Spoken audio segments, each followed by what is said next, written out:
Welcome to the Haight Ashbury. This is San Francisco at its finest, and I'm so glad that you're here. All right, Captain Chris, let's launch. Hitting dials now.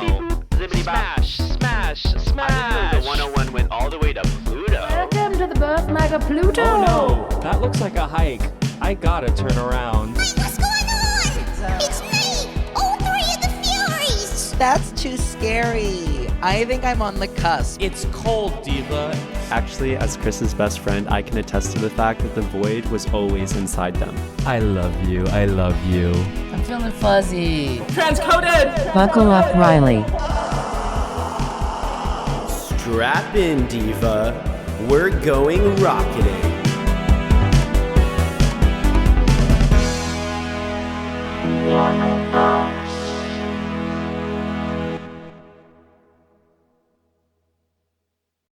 From the top, away from the mirrors this time 5, 6, 7, 8.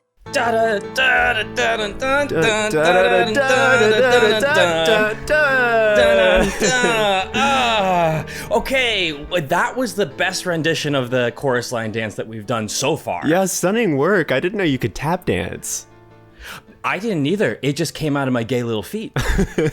You're born with it. Hey, we're matching today, aren't we? We are. Look at us. We're in flannels. sort of like our little flannel mask drag. 'Tis the fall season. Yeah, actually today I woke up with a full beard. And when I say full beard, I just mean I hadn't shaved in 2 days and I was freaking out about having any hair on my face. But I considered for a second to leave it for the podcast. Oh, So okay. I just wanted to let you know that I really thought about it. Yeah, no, I think that's cool, and I support you no matter what. Listeners of the pod who are not close to Finn should know that Finn, anytime she gets even a little bit of facial hair, will pull each individual follicle out of her face. And it's sort of an intense, wild experience to watch, because it'll kind of go on just like all day. It'll happen throughout the entire day. This is not entirely accurate. While parts of what you're saying are true, but just on the right side of your face. Yes, it's just in one spot. But it was even before I started growing like a beard. I have this. I have like moles and freckles all over my face, and there are specific moles that they're living a life of their own. Like they're at a different party, and there will be singular long hairs. So I have on this one mole on the right side of my face this adorable hair that grows, but I have a nervous tick. It always happens when I'm watching movies too. Like all this, I'll be in the middle of a movie really focused on the story, and then I'll be like, wait, I can't do anything until I somehow figure out how to get this hair out of my face. And I bet you $100 next time we go to see a movie, just look over. Chances are I'm just sitting there doing this. Oh, you're telling me? No, that's all I noticed about you. Okay, great. So you sort of know me then. Okay, so I also have like really nasty ticks, and they've been like popping up for me lately. But like mine are genuinely disgusting and bad. Okay, so you can't see it on the pod, but like I have this little spot right here, which we can see, right? Mm-hmm. Okay, what it is me picking and digging out my skin until it bleeds. Okay. And it's, and then not only that, it's just like trying to get out. Okay, so like literally I got a safety pin and I like dug into it yesterday. Wait, what? What is going on? This is like a scene from Alien Romulus. Like, what's happening? I'm my own little face sucker. Yeah. I don't know, and I've always kind of done that. Yeah. I'm just like curious. I'm like, hey, what's like below this layer of skin? Not in like a sort of like murderer kind of way. It's just like pure curiosity. No, it's purely scientific, and I know that about you. All of your ticks are purely scientific. Uh-huh. That's how I discovered molecules. Exactly. My best friend Chris, who discovered molecules. Yeah. How have you actually been this week though? It's funny that you say you've been ticking lately. Tick the season. I think like holidays come up and I start feeling a lot of feelings. You know, there's going home to see all the family, going home to where I grew up. I do that every year, and I love seeing my family. There's just a lot of layers to that. So right now, I'm feeling a mixture of excitement and stress, a little nervousness. All in all, I'm trying to stay present with my pumpkins. I have several of them, and a few of them are already rotting, so my house smells like squash. But it's comforting in a weird way. I'm happy it's spooky season. Every night I'm watching some sort of horror movie or fall-related piece of content. So that's how I'm doing right now. How about you? I'm good. I am coming off like truly like the busiest 6 weeks of like the last 5 years of my life. I was working like 18-hour days every day. Just got back from New York doing the workshop of that play, which went really well and was really fun. So excited to see it.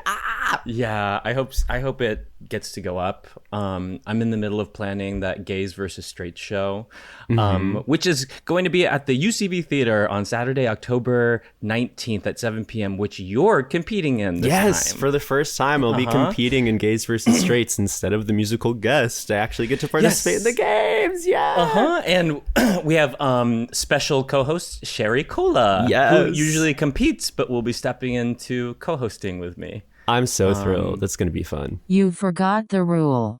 Don't forget. And in this case, that is the introduction. Hello, my little rotting pumpkin. Hello, my stinky squash. Welcome to One of Us. I'm Chris Renfro. I'm Finn Argus. And we're two platonic lovers journeying throughout the universe to find recruits for our Best Friend Force. Every week, we are going to a new far-flung destination to find recruits and interview them to see if they're worthy of being in our Best Friend Force. We go to places, crazy places, unheard of places, such as my empty box of granola bars. Inside the ass of a raccoon. Inside Chris's hat while they're wearing it. Stinky. Ooh, is that dandruff? Ooh. Fun. We were nominated for Best LGBTQIA Podcast by the Signal Awards. Does this come out after? No, voting will still be happening until October 17th. So please go vote for us. It's your job. We're up against Sam Smith. So it is sort of like trans on trans violence, and you do have to pick a side. Yep. You have to choose. Sorry about that, y'all. And if you're listening here, you're with us now. We're a little independent podcast, so every listen counts, every vote counts. If you're listening to us, leave a compliment in the review. Doesn't have to be to us. Leave it to someone else. Just leave something fun and sexy in the comments, yeah? Wait, speaking of someone fun and sexy, should we blast off and meet our next guest? I'm in. Pressing buttons now. Mariah, please set coordinates to the Haight in San Francisco, California. Beep, beep, boop, ba-doop, boop, ba, boop. Ooh. Our next guest is a comedian, actor, musician, advocate, and entrepreneur. Not to mention 5-time Grammy and Emmy nominee. She's currently on the North America tour of her stand-up comedy show Live and Livid. And if that's not enough, she has a new music album coming out. But really, she needs no introduction because she's the one, the only Margaret Cho. Landing in the Haight. Lower the gangplank, Mariah. Yay. Margaret, hi. Hi. Welcome to the Haight Ashbury. This is San Francisco at its finest, and I'm so glad that you're here. I love being here. It's been a while since Chris and I have been here. We have very special memories here, as do you. You grew up here, right? Yes. I grew up here. I grew up in San Francisco, just a few streets away from Haight Street proper. And so I grew up there. And so if we walk down Haight Street, we're going to go, the first part of Haight Street will be like where it meets Golden Gate Park and goes out into Haight Street. And then you'll encounter the most disgusting McDonald's in the world. All McDonald's have some degree of nastiness. But this one, I really think, is the nastiest McDonald's, and it's always been nasty, and it's been there. I've been going to it for probably 50 plus years. Doesn't keep me from going. I'll still go, but I think it's nasty. What's nasty about it? I'm so curious. Well, I think what's nasty about it is that it's just not particularly clean. Not that any of them are particularly clean. So you have the smell of the rot on top of the French fry smell, which I think is really, some people think the rot is in the French fry smell, but it's very much like the whole place is kind of not very well kept up because it's a counterculture landmark. So anywhere you have a countercultural landmark, you have a lot of young like people who are just sort of, everybody's kind of sloppy and we're all getting high and we're all eating our food and throwing it everywhere. And a lot of people there are vegan, so they don't really respect the McDonald's anyway. They go to McDonald's just to deface it. This is counterculture. This is where you can eat one thing, maybe the French fries. Although I kind of question whether they're actually vegan. But the fries aren't actually. They make them with what is it? Like beef fat. Beef tallow. Yes. Yeah, beef tallow. Yeah. Oh, that's why they're so yummy. Sometimes, sometimes the nastiest things in our life are the things that we treasure the most. Yeah. That's why Finn and I are such good friends. You are beef tallow to me, Chris. That's beautiful. You're the smell of rotting McDonald's to me. Aww. This is what best friends are for. Wait, Margaret, so do you come back here often to the Haight? I do. I actually lived here. I had a place in San Francisco until 2016. So I initially left San Francisco in 1990, and I didn't come back until 2013. But then I maintained an apartment there on Haight Street on the other side, which we'll get to. But it was at the very, very end of Haight Street. So I lived there until 2016. Wow, that is so cool. I think that not a hot take at all, so many queer people have such special memories about San Francisco, but to grow up there and experience how much it has changed and it has shifted so much in the last 50 years. I'm curious what your experience has been in watching that, and I'm also curious about Haight specifically because it does feel like it's to me, an outsider, someone that just visits, maybe one of the very few places in San Francisco that has somehow resisted the change.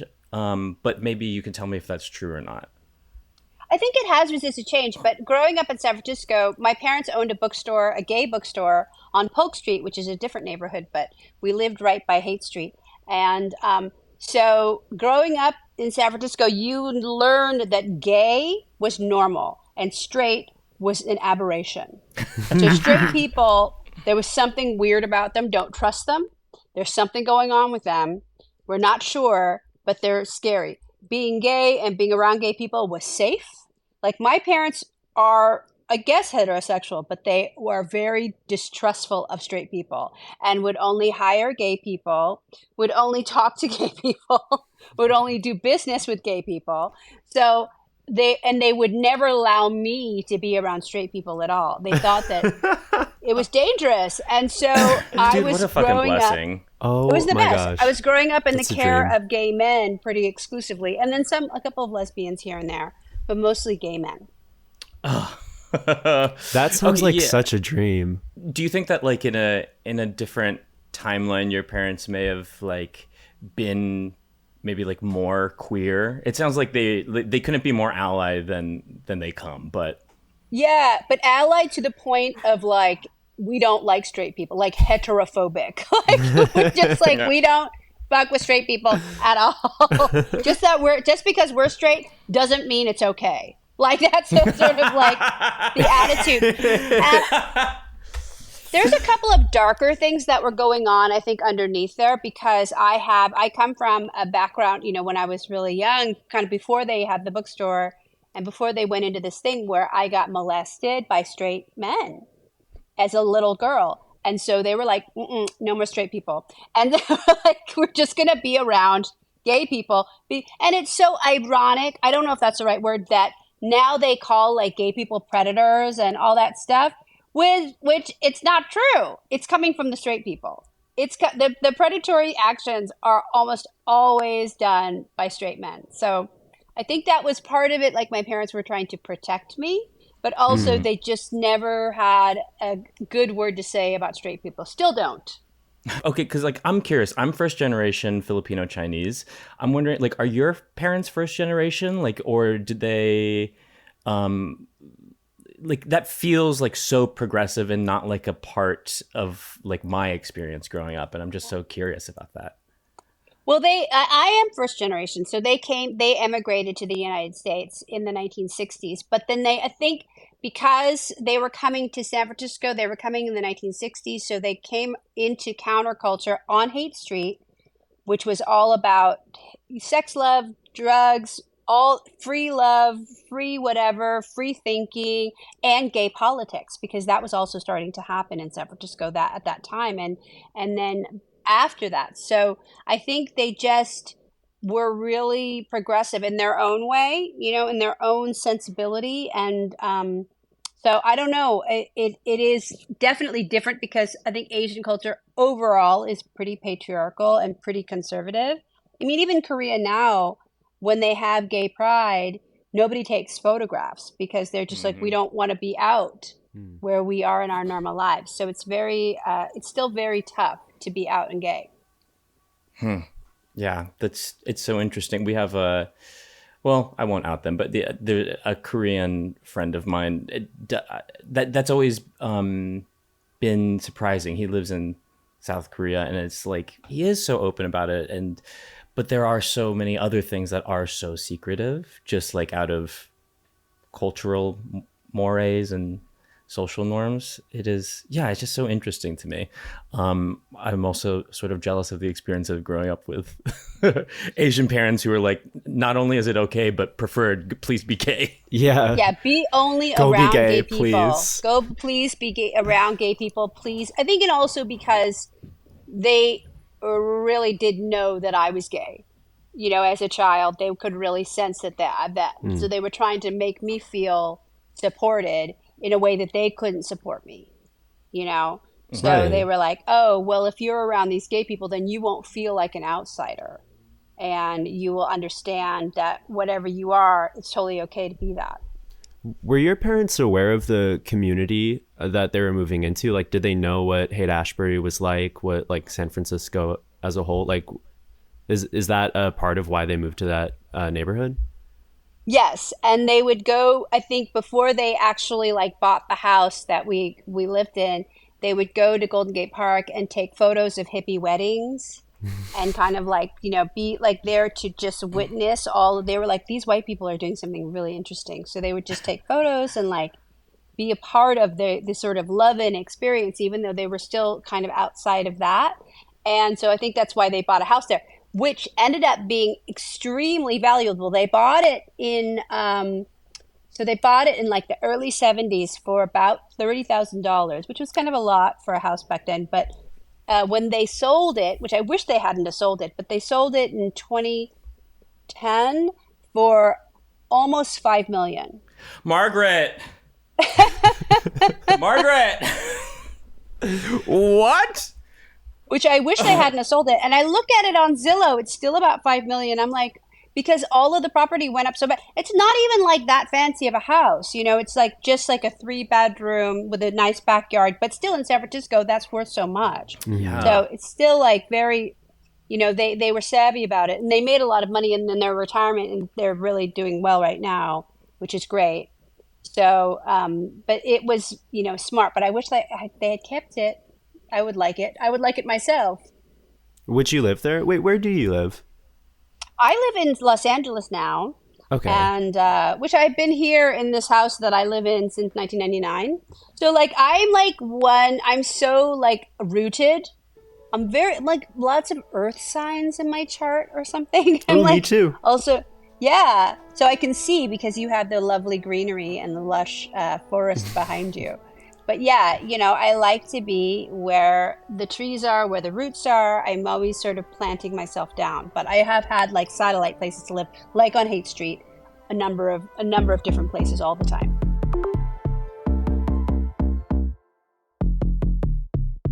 Should we keep walking down this street? Do you want to? We've already seen the stinky McDonald's, but we got to make it to the end of the road. Yeah, so you're going to keep walking right next to McDonald's, the Amoeba Records, which is always really great. I love an Amoeba record store, and I hope that it's still there because I haven't been there for a while. But if it's still there, we're going to have a good time because there's always like people playing shows there. You're going to see lots of really fun things. And then, but definitely when you're walking down Haight Street, watch your feet because you could step on lots of dog shit or human shit. Oh, any kind of trust me, I already have. Yeah, I'm always stepping in it. I can't stop stepping in it. So, I mean, I'm always with my Doc Martens. They're always stepping in something, but you got to watch out. Margaret's literally obsessed with stomping on shit. You heard it here first. Well, that's a part of counterculture. It's like one, first you get a mullet, 2, then you step in shit, and 3, then you track it into Amoeba Records. Right. Tracking it into the bins where we're going to look for maybe some Bjork reissues. I'm always looking for any kind of a Bjork like remix or bootleg. Bjork bootleg, I think is always like on the top of my mind. So that's just a great place to look for records. Yeah, my favorite musical artist is Bjork Bootleg.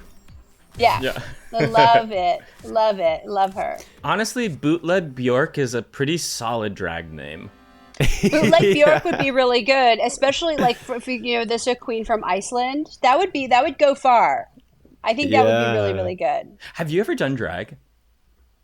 I have done Hedwig. So I've done shows with John Cameron Mitchell, and I've dressed actually as 100% Hedwig to surprise him on stage.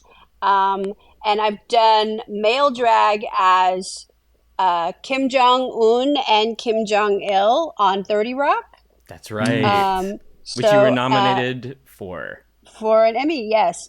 Because it is so easy to turn me into either Korean dictator. Like, I can transform like that. So very simple, very easy drag for me. Is that something that you enjoy doing? Yes. Is it fun? Yes. I love doing it. To me, it's like, so it's really when you are feeling like it gives me gender euphoria.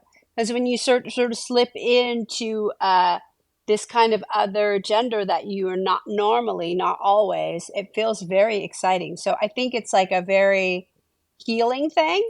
I really love it. Like going off the topic of like gender euphoria and exploring gender, like when did you mention off pod using they them? Like Yes. when did you start like getting those inklings of like maybe not so cis after all? Oh, no, I've always felt that. I've always felt in the middle. Like I've always felt like, and in a sense, like I've always felt very butch, but not so like sort of soft mask. So I've always been the sort of soft mask butch, but at the same time, when I'm around other masks who are really butch, then I feel really femme. So it's like almost like my gender calibrates to the situation that I'm in. And so that when I can actually go very far in an acting role where, I'm playing a cis man, it's really like euphoric. It's like, oh, wow, this is such a amazing place to get to where I'm not necessarily being judged in my own mind about how far I'm going here. And I love the ability to do that. And I think now with the label of non-binary and gender non-conforming, that so validates our existence. That we have the ability to do that, to be able to be fluid is so powerful, which I think I was never able to claim until recently when the term sort of became much more widely used. Yeah. I see that happening for a lot of people in the trans community or non-binary people. The first time they get into drag, for whatever reason, it just cracks something open. And I know that happened with me when I was on set where I met Chris. And the first time I got put into full drag, like high femme, it was like my spine cracked in half. I was like, I'm ready. Yeah. Yeah. But Yeah. it was, yeah, something was activated. Like there was a pilot light that just like flared up, and I felt so alive.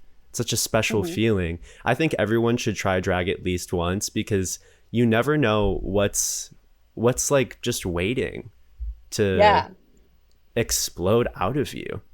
And I love it. Sometimes it can be a really personal thing. It's a funny thing, like we are playing characters theoretically by getting into drag sometimes, but it brings to light sometimes the truest version of yourself, and maybe it's magnified. Maybe, you know, you're holding a magnifying glass over specific parts of who you are, but there are elements of that are so honest and so healing to embody. And I love drag. And I love to hear that you had this moment with drag and your gender euphoria. Makes me really happy. I love it. And I think it's really important to explore and discover. And, you know, we have the tools now as a society to really accept that and embrace that, which is really powerful.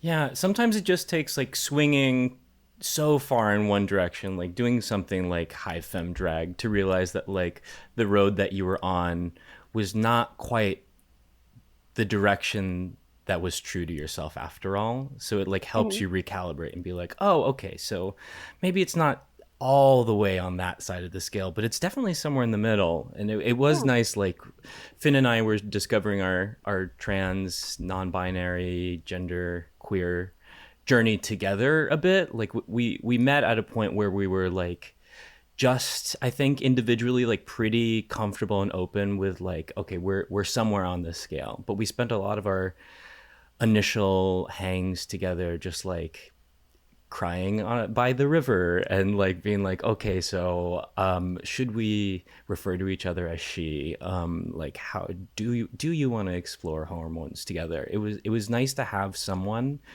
to like ask these questions with and be vulnerable with. Do you think that you have like a strong group that allows you to be vulnerable in that sort of way? Like, do you have that community set up? Oh, absolutely. I mean, I'm really lucky, and then I'm, you know, really very tightly wound into this group of gay elders where we're just here to support each other. And, you know, they're trans, there's gay, there's lesbian, there's so much history that we have just in our own lives. So I'm like really lucky that way. And then I also am looking to the younger generation of like new friends, people who are teaching me so many things. And so it's really powerful. And I just started hormones too.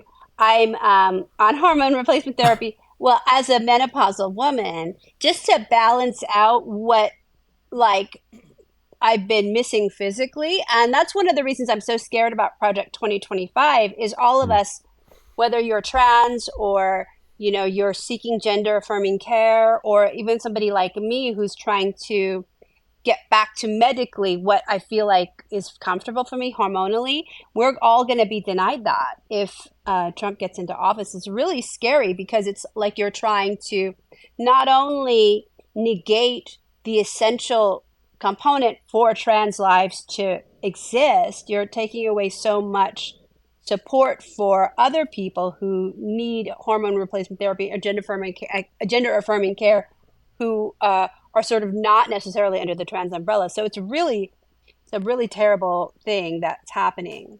Yeah, it affects everyone. Gender affirming care is for everyone. Trans, cis, it's Everyone. something that we all deserve access to. Yeah, it's really important. And the fact that we have the technology to deal with it is so amazing. And, you know, the fact that it's being denied by some sort of arbitrary group of these religious freaks who think that somehow this is going against God. No, that we are actually, it was created by God, and we're like being being helped by God by letting this exist. Like, it's so weird Yes. how they just determine, oh, this is from God and this is not from God. Girl, everything's from God. Yes, Everything even the is God. synthetics. This is it. Girl, everything is from God. What are you talking about? It's so weird. Yeah. How are you the mouthpiece of God suddenly? I mean, God, girl, God. Girl, Girl, God. girl, God. God. You were speaking about like the younger generation, and it was something that I was excited to talk to you about because I think that I mean, there are a billion things that I think are fucking cool about you, and I'm not going to even try to like play it cool.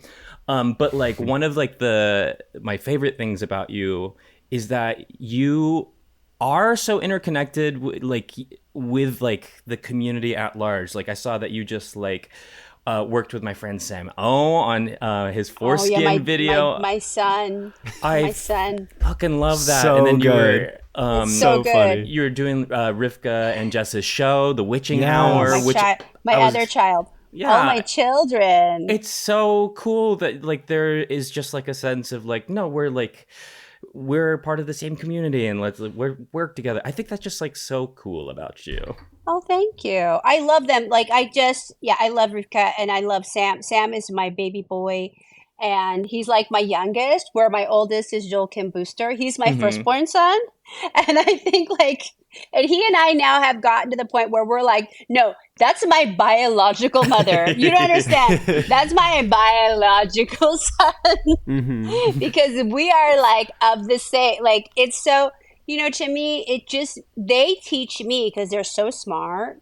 Like, they know what's happening and they know how to set me right. And I'm just so grateful to them, so I love it. And, Sherry Cola is my baby girl and, they really are the future. So I'm just so in love with them and I'm so honored to be around them and work with them. But yeah, they're my babies. Yeah, all Your incredible babies are people. all lights, hilarious, Yes. gorgeous talents.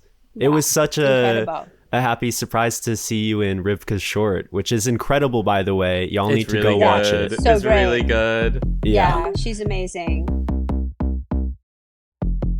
Okay, we got to keep walking down the street. We are getting distracted by each other's lovely eyes. Yeah. Well, let's keep going because we're going to pass by my best friend's house.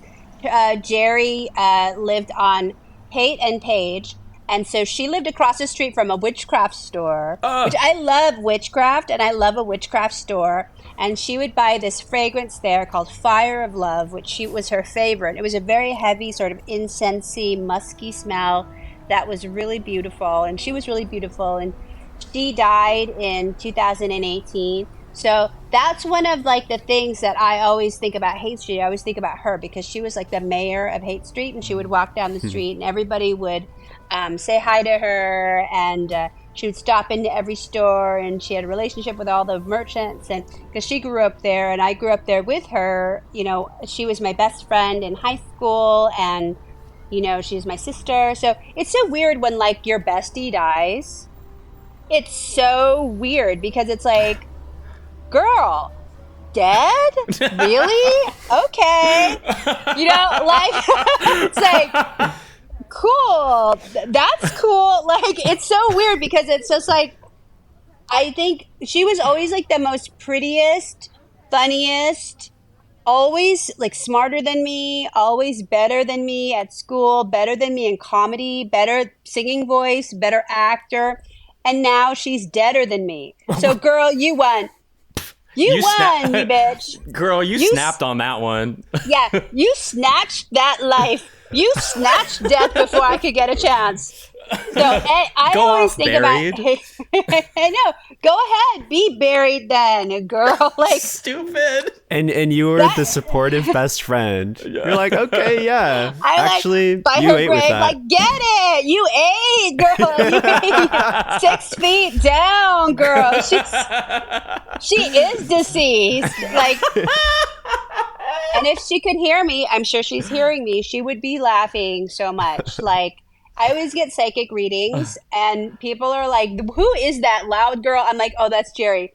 She's got to talk. And she's always like, girl, bitch, bitch. She's just like the angel, but also like it also makes me feel more safe in this idea of mortality because she's waiting for me. You know? It's a good feeling. Damn, I fucking Sounds like live. she's partying. She's partying. Like life was hard for her, and so I think like it's just so beautiful that she's free. And I dream about her a lot, and I think like because we were supposed to grow old together. Like she was my escape plan. Like we're gonna get a house together, we're just gonna be together, and so now it's kind of like, oh well, I wonder what that's gonna look like, old age and stuff like that, but. It's okay. We'll see what happens. But I just think about Haight Street, and so we're passing by her house. Where we're gonna just walk by. It's not haunted. She's a friendly ghost. So she loved Halloween, and she loved all sort of goth things. So I'm so grateful that she was in my life, and I got to live a life alongside her for as long as I did. Beautiful home. Yeah. Okay, well then we give her space and we'll keep on walking then. We're going to keep walking. We're going to go to Wasteland. There's also a Wasteland in LA. There's always going to be a Wasteland. I love vintage clothes. I only wear vintage. I only wear like Depop or Wasteland or Crossroads. I have like Crossroads credits for like I haven't bought clothes. I've only like traded clothes for like the last decade. It's like pretty sick. Hell yeah. So it's like, but Wasteland is where I'm feeling fancy, and I'll go for actually buying some vintage. And like, to me, I'm like all about vintage. And Wasteland so is fancy vintage. It's fancy. Yeah. Besides, that shirt in the window has a big red stain on it. I don't know what that's all about. Which reminds me, what Kool-Aid are you drinking, Margaret? What's something that you're obsessed with right now that you want to talk about? I'm obsessed with my cats. I want to like drink the essence of them. Like I kiss them all day and all night, and I always have like fur I'm like swallowing fur, inhaling fur, drinking fur all the time. And I love my dog. I love being like an animal mother. So for me, like living with these animals, they like teach me so much because they're just like keeping me sane, keeping me cool, keeping me collected, keeping me like, really humble because all I do is serve them. I'm always like bussing their tables.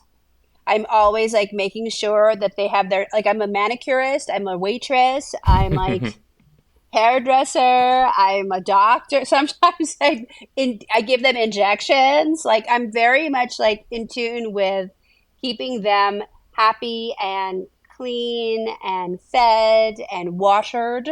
I serve them soup to keep them hydrated. Ooh. Okay, they live a better life than I do. How many do you have? I have 3 cats. I have 2 Sphinx cats, so they have no hair, but they have little baby fuzz. And then I have 1 Lycoid cat. He's a werewolf cat, so he loses his hair once a year, but he looks like a little werewolf. And then I have my little dog Lucia that you met earlier. Lucia's a cutie pie. Your house sounds like the Ritz Paw, Olton. Ah, yes, it is. Okay. Hey, so sorry about saying that out loud, by the way. I think it's really cute. No, that is my dream. I want to live with a bunch of animals. You're living my dream, genuinely. I love dogs. I'm allergic to them. I'm also allergic to cats. But that doesn't stop me from wanting to live in a house filled with them. I love it. Well, maybe a lizard is right for you. Yeah. Ooh, I am a lizard girl. lizard. This is true. I used to have a bearded lizards. dragon. I love them. They're Yeah. so beautiful. The cats will unfortunately snatch up lizards because I have a lot of lizards that live around here, and they will snatch them up and like walk around with them in their jaws, and I have to pry them out of their jaws. I've never lost a lizard yet. I've saved all of their lives, so fortunately I'm pretty fast on it. But yeah, they always they want to like eat them. They want to eat them, you think? Yeah, I think they like but they carry them around their mouths. I think they want me to pry them out, but I've gotten. Oh yeah, I've it's gotten become a hold of little them. game. Yeah. Yeah, my parents are not cat people. We've always been dog people growing up. Like we've only had like pit bulls and like that sort of breed. But last year, like a mama cat got into the backyard and gave birth to a litter of kittens. So there were 7. But then recently that litter gave birth to another litter. And now there are 14 cats in their backyard. And they love them more than they have ever loved us, let me tell you. The way that I get pictures of these little babies, I'm like, where is anything from my childhood? Yeah. Oh, but that's cute. I love kittens. They're so beautiful. Yeah, which is all to say, if you need anywhere between 1 and 14 babies, I'm sort of like the person to go to right now.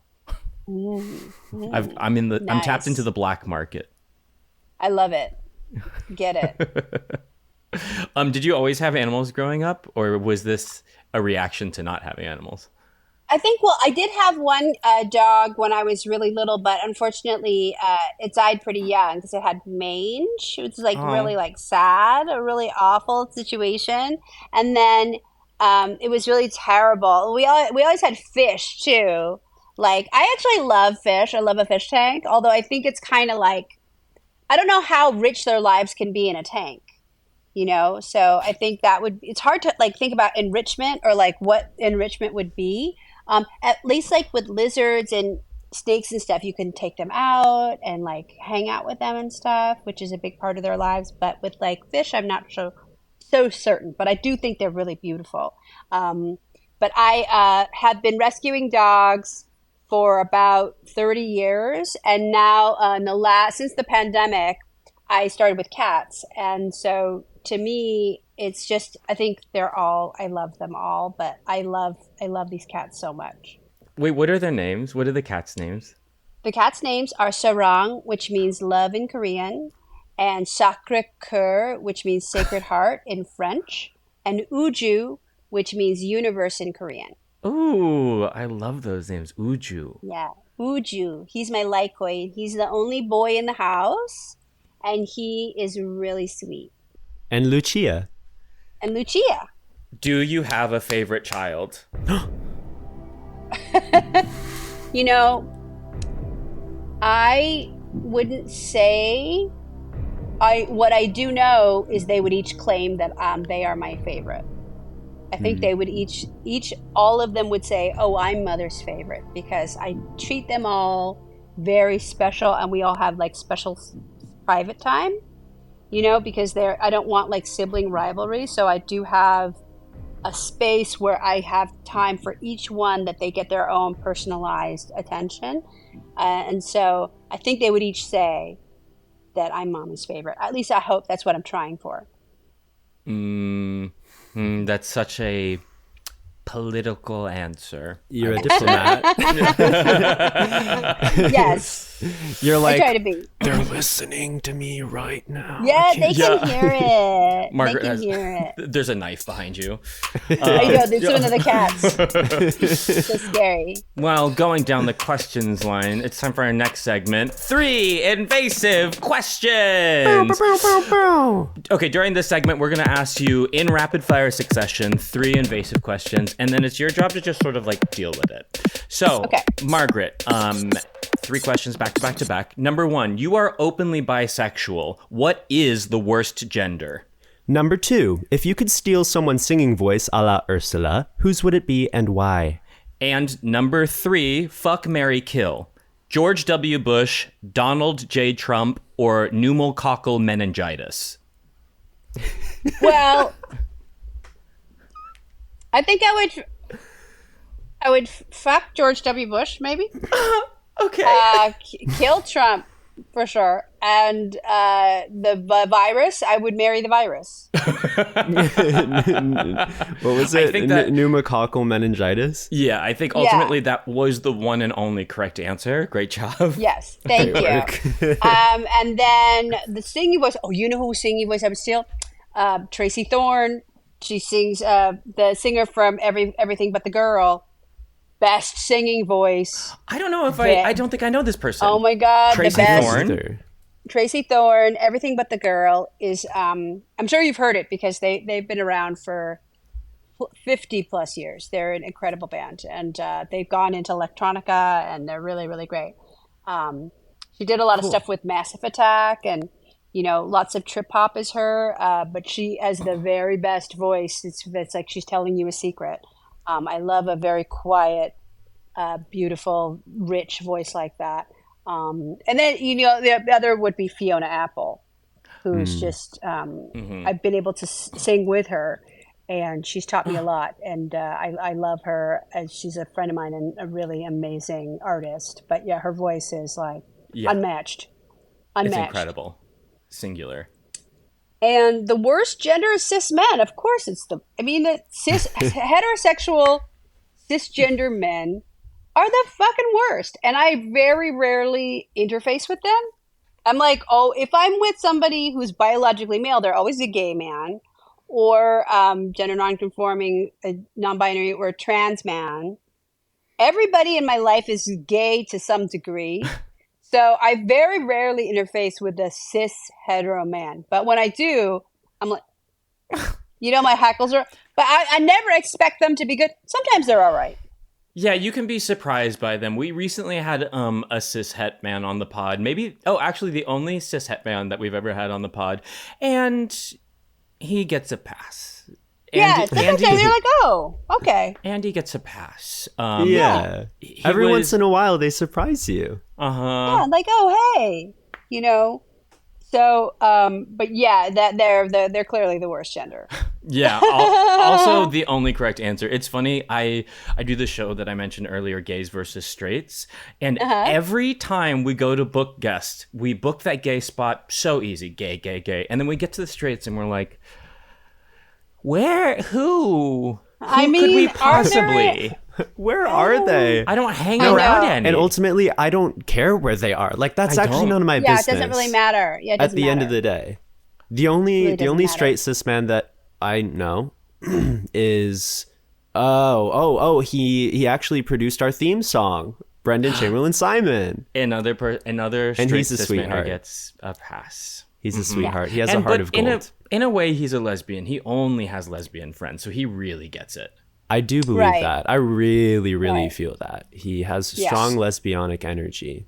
Spiritually, he is like a soft butch lesbian with just like 100%. Really caring instincts. Yeah. That's nice. I love him. Wait, going back, because you said Tracy Thorn and Fiona Apple. You have music coming out, and we got the privilege of listening to one of your songs, and I legitimately got emotional. It's so fucking good, Margaret. Thank you. And I'm so excited for this album to come out. Do you want to talk a little bit about it? Because I'd love to hear more about like the inspiration and. Well, the song that you got probably was Lucky Gift. It's a single that's going to be out. I think it's coming out on December 5th, which is my birthday. And the album will come out after that in February 2025. But the song is about when you feel ugly, but you fall in love anyway. So it's like a very to me, it's just a really, that thing of like, when love really surprises you and you're like, oh my God, I feel like really innocent again. And I didn't feel like some prize or so great, but now I feel really great. And it's really, to me, a really truthful expression of that. And I have a not a double-ended dildo, although I do have that too. It's a double-necked guitar mandolin. So the song was played, I wrote a bunch of songs on the album utilizing both necks. Whoa. So it's the voicing of the songs are a little bit different, because I usually wrote on guitar before, but now I've expanded my thing with the mandolin. So it's a really cool instrument that sort of speaks to me, and so I'm glad to be able to write these songs. I love the mandolin. I used to write on the mandolin all the time. Lately, I've been on a banjo kick. Instrument. Oh wow, that's great. Yeah. That's great. I love folk. We should play music together sometime. Yeah, I'll bring the banjo, you bring the mandolin, Chris will bring the saxophone. I love it. That's a perfect band. I think it's really fun. I think it's really banjo. So you do 5-string or 6-string? 5-string. Yeah. That's the real way. I have a 6-string, that I play, but I don't really play it like, I don't pick it. I play it like with usually like sort of the chords, like just like a guitar, Yeah. but I love the way that it sounds. It has such a Yeah. beautiful tone. Same with the mandolin. Like, it feels so all-encompassing. It has this automatic chorus effect with the double string setup. Yeah, so And pretty. The piercing beautiful. sound, I don't know how to explain it, but it feels like it has an opinion built into it almost. It does. And it's very Yeah. femme. Mhm. There's Yes. a feminizing quality too, because of the lightness of the strings, but the chorus quality, and it's a really beautiful instrument. Okay, you've been putting out music for a long time because you truly fucking do everything apparently. Like what? Like what? What? How do you do so much, dude? It's weird. I don't know. Like, I just really like to do what I do. I mean, music to me is really special. I'm really hoping that, people get to hear this record because I really worked hard on it and I really love it. But I think, it's just part of my social life too. So many people that I love and hang out with are musicians. And so this is a chance for us to get together and play and record. And so that's really meaningful. I'm getting together with my band next week. We're doing a show at the Hotel Cafe to benefit Asheville, which is really cool. beautiful. So Asheville is such an amazing place and such a queer place and such an important place. And to see the devastation, this Hurricane Helene is so awful. And so I'm hoping that we can bring some help to that area. But it's like, for me, music is just about healing and taking these instruments there and, to heal. It's really powerful. When is that show at Hotel Cafe again? It's October 17th.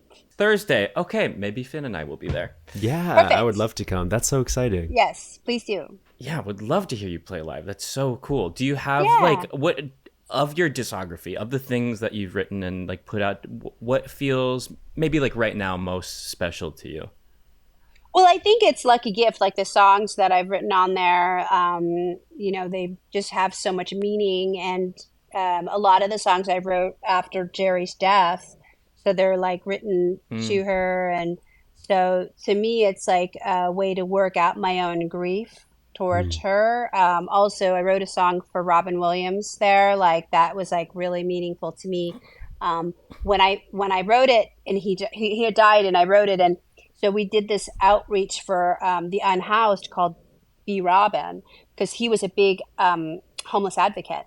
So we would do these shows in homeless encampments, because that's the one thing that unhoused people don't get is live music and live entertainment. So me and my band would go down and play these huge shows that would also be with serving food and having like also care packages with clothes and different things like toiletries for people to help with what's going on, and sleeping bags and stuff like that.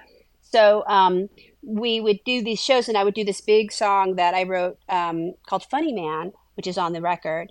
And it was like, it's a huge song with like strings and horns. And so to bring that down to an encampment for unhoused people is like really pretty powerful. And we'd steal the electricity with our amps, and we would play really loud in the street. And it was really healing.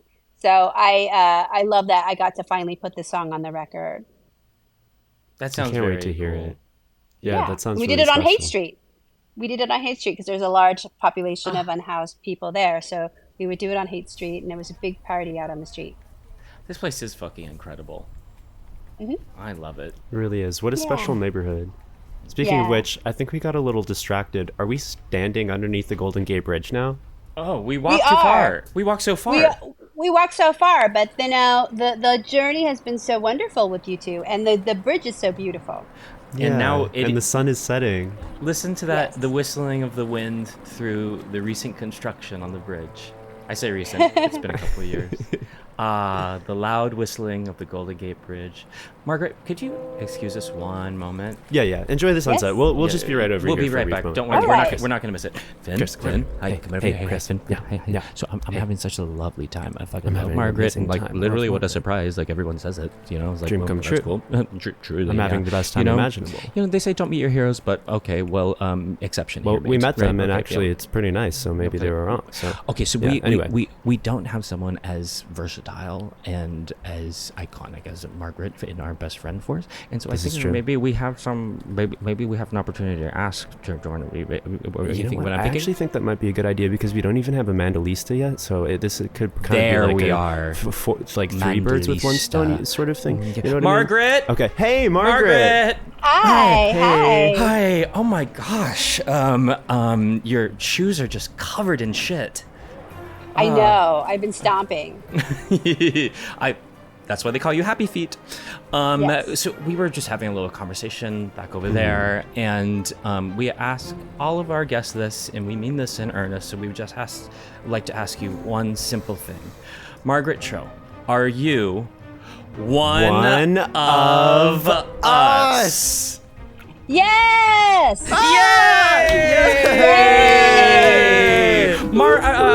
Mariah, start the trumpets and horns. And the mandolin. Yay! Oh, we're so happy to have you. Oh, how cool. We'll have mandolin music playing every day now. I'm honored. Thank you. It's such a joy to have you as a part of the best friend force. We're growing in droves. I'm so honored. Wow. I love it. Okay, so as the first official duty as a member of the best friend force, we ask everyone to do this. Mariah, shoot down the book. Watch your head. Ooh, it grew wings this time. Hey, girl. You have to pet it gently on the spine to get it to open now. All right, opening the best friend force manual. So everyone gets to add one rule to the best friend manual. It can be earnest, it can be silly, and it can be something that we must do for the rest of time. It's completely up to you. We have so many rules at this point. Maybe we'll just give you sort of the highlights so you can get an idea. Number 1, Chris and Finn are in charge. Number 4, Hayes are trying to freedom is constant practice. Tar is trans-coded. Number 12, best friends shall not wear wedge heels. 13, Scientology is the one religion, only fun parts. And 17, our most recent one, every morning when you wake up, look in a mirror and say, I love you. Margaret, here is a pen from the ground of the dirtiest McDonald's in America. Ooh, okay. No more self-criticism. Outlaw self-criticism. Oh, wait. I love this one. Ooh, Yes. I feel that. I feel that like a warm apple cider going through my body. Oh, thank you for that. No Of more course, thank you. self-criticism. Outlaw self-criticism. And so it Yes. shall be done. Woo! Ta-da. Okay, there's one rule that we have not come upon in the episode today, but is very, very important. And it's that upon meeting new friends, you must go around and compliment each other, or else face the punishment of death. So we're gonna go around and compliment each other in earnest. So I can go first. Okay. I'll start with Finn. I think you're looking on the objective side. You're looking very beautiful today, and I'm loving your hair. And you had it up, sort of like in this bun with like this one like wavy little thing the other day. I thought it was gorgeous, and I'm loving that look. Two, you on the artistic end, you sent me a song a couple days ago, and I really love it. I'm really bad with remembering the names of your songs, but I've listened to it a few times, and it's been really lovely. Thank you so much. And it feels super raw and heartfelt, and it always somehow it's never surprising and always equally so surprising when I hear your music, because like I can't be surprised at how genius you are, and yet I still am every time. I love you. That song means a lot to me, so I appreciate that. I can feel it. Yeah. And then Margaret, I think that this has been such a lovely conversation, and you just like exude this like quiet confidence, and I've always admired you, and meeting you today has like confirmed a lot of great thoughts I've had about you. You just like seem to lead with a lot of compassion, which is personified through the care of your little babies, and just like the way that you talk about the people who inspire you, Jerry, and your babies like Sherry and Sam. I just think it speaks to you so highly. Like you were just like you in the 1 hour that we've been here together. I can already tell that you're just such a beautiful person, and I'm so glad to have met you today. Oh, thank you. I'm so glad to have met you. Thank you. I'll go next. Chris, I want to say I'm so proud of you and impressed by the show that you directed recently, Ask Sketch at UCB. It is the best sketch show I've ever seen, and you blew me out of the water. It was incredible work. You continue to impress me with your directorial skills as well as your writing skills.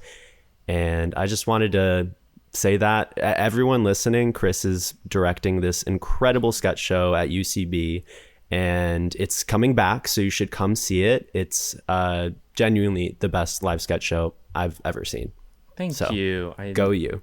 We really poured our hearts into that one, and I'm so happy with it. It's evident. It's people. It's like the cream of the crop, like the best of the best on stage performers in Los Angeles, and the best writers and the best director. So go you. Thank you. Thank you.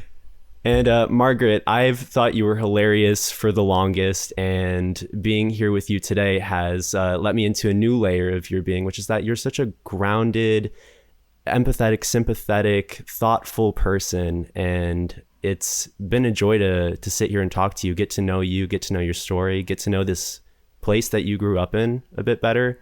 And I really appreciate you taking the time. This has been such a special conversation, and I'm endlessly impressed by all that you do work-wise, but then also on a personal level. It seems like you come at everything you do with a lot of heart and sensitivity, and that's the way I strive to walk through this world. So I'm using that as a guiding force. Thank you so much. Thank you. Thank you. Well, I'll start. Finn, I think what's so wonderful about today is that you brought so much light and warmth and also greenery. So you are like the chlorophyll of the plant that is this podcast. So thank you for energizing us with the energy from the sun. I'm really grateful for that. But you really photosynthesized the hell out of this whole thing, and I really appreciate you. And really nice eyebrows. And thank you. Best hair. Gorgeous. And Chris, you were really like the mineral content. You were like giving me all of like the nutrients. Like you were like, even though I believe this this whole content is really vegan, you were still bringing the meat. And I really appreciate that. Like you brought so much protein and so many amino acids to all of this, and I love that. So I can just see how you have created this work as being a really complete meal, and you're also really gorgeous. So a hot dish entirely. So okay. Thank you. Okay, go off metaphors. Meat and greens. It just so happens that Chris's drag name is The Meat Skeleton. God. I love it. Yeah. Okay, this has been so fucking lovely, and we have to wrap this up. So I want to leave it with you, Margaret. Do you have anything that you'd love to plug to our listeners? Where can they find you next? We already talked about Hotel Cafe on October 17th, and you also have your tour coming up. Yes, people can find out where I'm playing at margaretcho.com, and you can see me on Instagram at Margaret_Cho and on TikTok at the Margaret Cho. Yay! Hopefully, we'll be able to see you at the Hotel Cafe or or at the Witching Hour. Yeah. I love it. But we'll see you either way soon enough, and I can't wait to hear you play music. I'll bring my banjo. Yay. We'll have a jam. Love it. Thank you so much again for taking the time to walk us through Haight-Ashbury and then, stand on the beach with us and watch the sunset in San Francisco. This has been a joy. Thank you. And just like that, the sun is going beyond the borderline. Oh, God, what is it called? The horizon. Mariah, send down the gangplank. Oh, it's time for sleepies. All right, as the fog settles in on San Francisco, thank you so much, Margaret. We're off in our rocket ship. We'll see you soon. Bye. Bye, mother. Bye. I stole some of the shit from Margaret Cho. Well, I know it's tracked all over our rocket ship. You're gonna have to clean that up. You can't have it. Chris, you have a poo problem. You cannot have it. You have a poo. I'm not gonna clean this up. You're not okay? gonna follow me. I hosed my shoes You're before we got on the me. rocket. Chris, get back here. Get back. All right. Well, thank you all so much for tuning into this week's episode of One of Us. We'll be back next week with more intergalactic travels. We love you. Bye. You can't have my shit, it's mine. If you are hungry for more One of Us, you can follow us at oneofus.pod. One of Us is hosted and produced by us, Chris Renfro and Finn Argus. It is also produced by Erica Ghetto and Mariah Gossett. Our theme song was co-produced by Finn Argus and actual rocket scientist Bren Chamberlain Simon, with sound design by Mariah Gossett. See you next week.